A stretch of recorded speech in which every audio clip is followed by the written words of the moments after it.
Саламатсыздарбы урматтуу угармандар, сиздер болсо Марал радиосунун толкунунда бейтарап берүүсүндө угуп жатасыздар. Берүүнү мен Түмөнбай Абдынабил алып барам. Биз бул чыгарылышыбызда кыргыз маданият кызматкерлери аша чаап кетүүдөбү, аларга карата айтылган Мээрбек Мискенбаевдин сындары, сын пикирлери жүйөлүүбү деген теманы талкууламакчыбыз. Бүгүнкү биздин студиябыздын коноктору Жогорку Кеңештин депутаты Мээрбек Мискенбаев жана Куудул Абдылда Иманкулов болмокчу. Саламатсыздарбы? Биздин студияга кош келиптирсиздер. Саламатчылык. Мээрбек мырза, анда сизден баштасак. Деги эле мына ошол кыргыз куудулдарына мына 7-апрелдеги биздин баатырларыбызды тамашага алып, алардын абийирине эшек келтирип атат деген бир сындарды айтып, нааразычылык сөзүңүздү айттыңыз эле. Анан негизи эле биз ал интернет баракчаларында дагы кайсыл тамаша экендиги эч кандай белгисиз экен. Анан ушуга токтоло кетсеңиз, ал тамашаларда эмнелер камтылды эле, кандай эшек кийилген экен биздин баатырларга?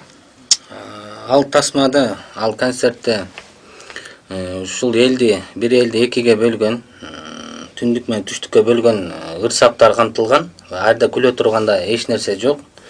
Болгону ошол жерде түштүктө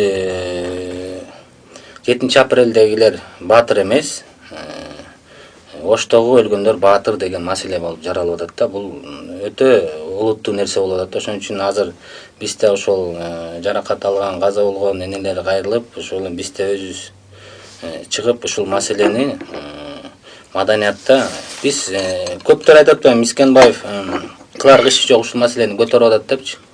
Мен жок, андай эмес. Бул келип ушу бүгүнкүгө келип жарылып аткан учурда биз буга чейин эле айтканбыз, ушул баягы куудулдар десе баардык куудулдарга эмес. Бул ошол Рахман Разук менен Тынар Курманалиевке тиешелүү болуп атат да. Биз айттык, мейли депутаттар сындасын, мейли өкмөт сындасын, мейли саясатчылар болобу, ким болбосун сындасын, бирок ушул 2010 жыл болгон окуянын жарасы эми аягып келатканда ушуну кайра бир жараны козгогулачы, башка нерсени эле айткылачы деген маселеде көптөр айтып атат. Ушул маселе, мен айтып атам, терроризмден да өткөн олуттуу нерсе болот. Анткени бир алакандай кыргыз элин түндүк түштүккө бөлүп атканы өкүндүрүп атат да. Ушул маселе боюнча менде тиешелүү органдарга кайрылып, ушул маселени азыр карап жатат. Буну биз сотко чейин алып барып, өзүнүн жазасын алып, будан кийин мындай кайталанбасын деген нерсени айтып атабыз. Анда Абдылла мырза, биз буга чейин мына сиз айтып кеткен жогорудагы Тынар Курманалиев жана Рахман Разыковторду чакыралы дегенбиз, бирок алар концерт иштерине байланыштуу чет жерде жүргөндүгүн маалымдашты. Мына ошол куудулдардан өкүл катары Абдылла мырза келип турат. Абдылла мырза, айтсаңыз анда, Мискенбаевдин азыр айткандары канчалык түрдө негиздүү? Деги эле бир куудул катары сиздер элдин биримдигине бир себеп болушуңуз да керек да. Биринчиден мындай, Мээрбек ошол концертке барып алып айтса жакшы болмок. Болбосо мен көргөн жокмун, мен ал концертке барган жокмун. Кече ызычуу башталгандан кийин мен видеону көрдүм. Ал жерде мындай деп айтылат. Оштогу деп атат. Рахман Разыков анчалык оору элек. Оштуктар, Ошто деген сөздү оштуктар деп айткыдай. Анчалык оору элек ал. Мен билем да, мен атайын көрдүм.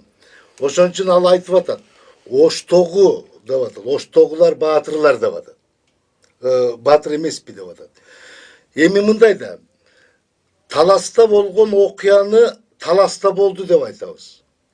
Аксыда болгон окуяны Аксыда болду, Наарында болгон окуяны Наарында болду деп айтабыз. Шайлоонун бүткөнүнө жарым жыл болсо дагы мандат талаш эмгичекти аяктабай атканын жогорку кеңеште болуп атат деп айтабыз. Элдин турмушу күндөн күнгө ылдыйлап, мамлекет күндөн күнгө карзы өсүп атканы өкмөттө болуп атат деп айтабыз да. Ал жерде мен көрдүм, андай сен оштук, анан сен башка жактык деген сөз жок. Оштогу болгон окуяга деп атат. Ал эми жанагы Тынар менен Берки баланын ойноп атканын көрдүм.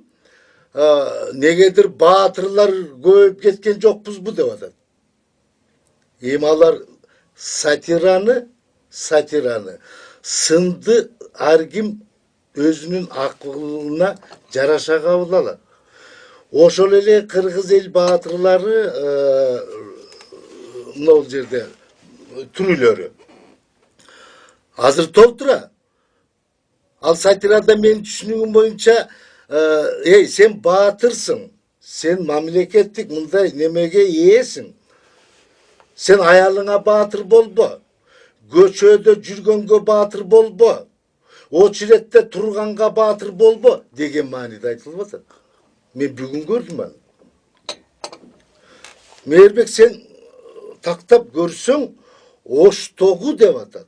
Оштуктар деген жок да. Деген жок да. Кандай дейсиң? Эми Абылда мырза, мен отуруп кылар ишим жок, буну айтып аткан жокмун да. Бул ушуга чейин бышып келген, туурабы? Жок, мен шегим бар. Ошо Жок, сиз кылаарга ишиңер калбай калып анан бизге асылып атасыңарбы деген ойдо кетип атабыз. Мен сизге кошула албайм, Абылда мырза. Сиз ошол жерден коюп, сен мага кошулма. азыр калыстык айткан ордуна кайра сиз дагы буну ырбатып атасыз да. Жок, мен калыстыгын айтып атам. Жок, анда сиз калыс айтканда мен калп айтып калам, анда кандай бул? Аны эл өзү тандабасын. Сенин дагы бир сөзүң да бар экен. Буларга эл келбейт, фирмалар аркылуу билет таркатып, анан концерт коюп атышат